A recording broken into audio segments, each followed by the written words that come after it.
We are on an island called Colonel K. It's an old island that was previously owned by the Yellow Cab Company from New York.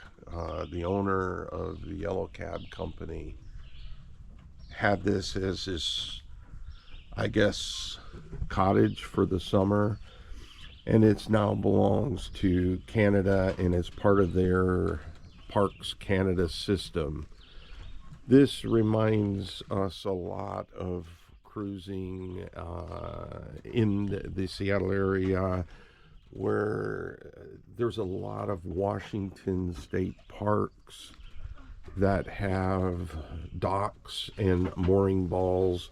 You can see out there that boat is tied to an orange mooring ball, and there's docks here, and you buy an annual permit just like you did in Washington state. This is a very different feel and experience from what we've had on the Rideau so far.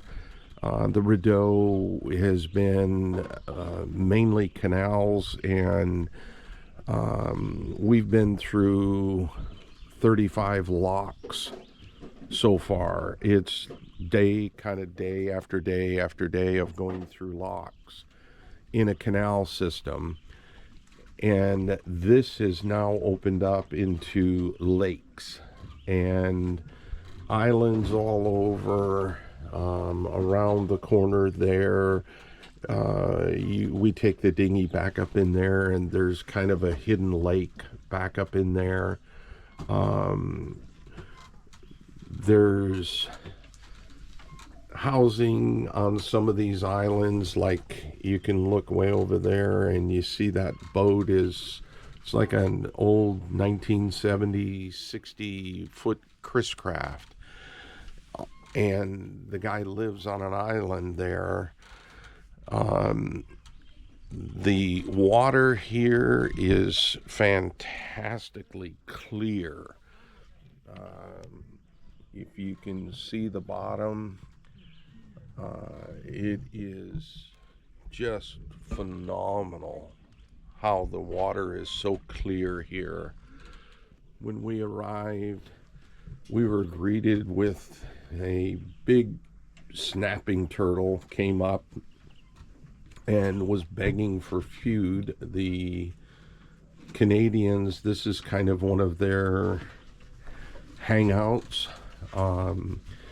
and apparently they've been through the years feeding this big snapping turtle, and when people show up, the snapping turtle shows up looking for handouts. It's a absolutely gorgeous area, and we just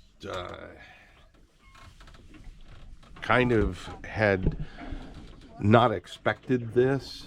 We were heading to an area called Thousand Islands, which is part Canada, part New York, further south. This is very reminiscent of the Thousand Islands, and we just didn't expect to see this kind of scenario along the Rideau. And from what I understand now, going further south, we're going to see this is the upper, or the big Rideau Lake, and then there's the lower Rideau Lake, and we're just going to be going through a series of lakes like this now. So very different, very beautiful water, and this is kind of what you do the loop for, is to find gems like this and spend time exploring gems like this.